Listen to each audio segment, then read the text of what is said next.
What up, it's your boy Naledge. Man, DJ Double O. Group is the Kidz in the hall, you dig? That's right. Don't get it twisted, don't get it wrong. Don't get it all skedaddled and messed up. Over there, poke you in your eye with my pinky if you do that. Selling drugs! Nah. Drugs to dogs. I guess that would make a more interesting story. But we met at school, we both went to the University of Pennsylvania, met at a talent show. I was entering the talent show, he was already at the school. You know what I'm saying? I was like, I got on stage freestyle, crowd liked it, and he talked to me afterwards, we exchanged numbers, he gave me some beats, and we've been rocking since then. That was like 2000. Yep. Yeah. I mean, for us, we just grinded. Like, we were both in LA, we both had a 9 to 5, and we didn't know any better. All we knew was that the only thing we could do was rock the internet because it was free. So we just kept pushing, kept contacting websites, kept sending out email blasts of music, kept doing all of that stuff until eventually it just started actually catching on. HipHopGame.com was one of the first sites to really post our music. So I guess our initial fan base, internet-wise, was based off of that. Excuse me. Eventually, our management at the time linked up with John Monopoly, and that was kind of how the first record deal started, because he went and took it to Raucus, and then first album's history from there. In terms of money in this game right now, it's a great thing and it's a horrible thing. Because of the way that, CD sales have gone down and basically labels aren't recouping enough, they're not really signing artists that they don't think can make them money.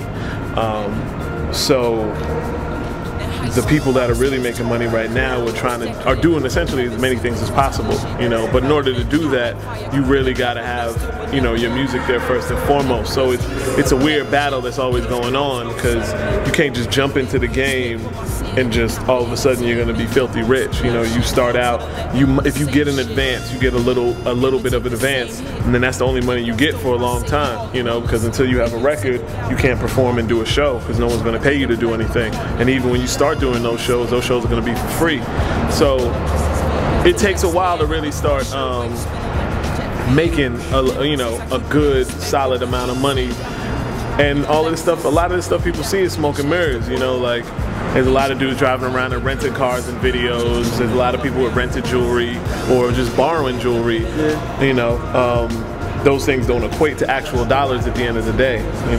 It's one of those things where the biggest thing for us is touring. Like touring, and then a lot of music licensing stuff has always kind of been our bread and butter too. Like we've done deals with ESPN and done deals with people like that, and those things definitely yield us a certain amount. But touring all the time is really what it's about. You just got to be ready to be on that road and be able to sell your CDs, sell your T-shirts, and just be ready to really rock that hustle. I mean, people don't know, you should know.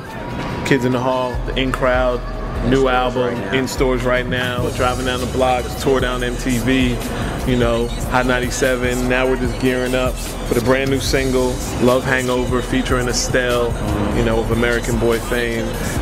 Just shot the video premieres Monday the 8th on TRL, 4 p.m. Go check it out. We made it to number 6 last time. We're trying to take it to number 1. We're doing a 40-city nationwide tour starting October 7th. So check it out. We'll be in your town probably. If not, we'll be at the small town next to your big town. We're gonna be doing whatever, playing at pool halls, roller skating rinks, bar mitzvahs, all of it. And then just gearing up, probably, hopefully this will run us into the next year. 3rd single, 3rd video, then more touring, and then getting ready for the solo albums. I'm doing a solo album, I was doing a solo album. Those will come out like mid-year, probably summertime next year, and then brand new Kidz in the Hall album, 2010. We'll just keep it going, that's what we do. Why am I so beautiful?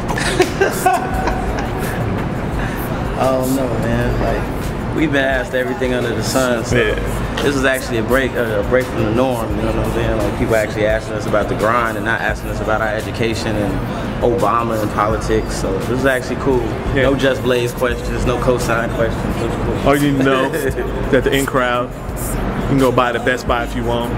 Get it on iTunes, wherever. Go get it. And they didn't call us the cool kids.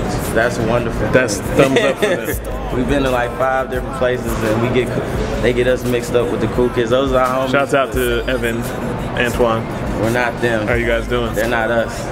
So if they're in your town, don't call them Kids in the Hall. If we're in your town, don't call them cool kids. If we're on the same stage, you know what I'm saying? Then we're Kids Incorporated. Yeah.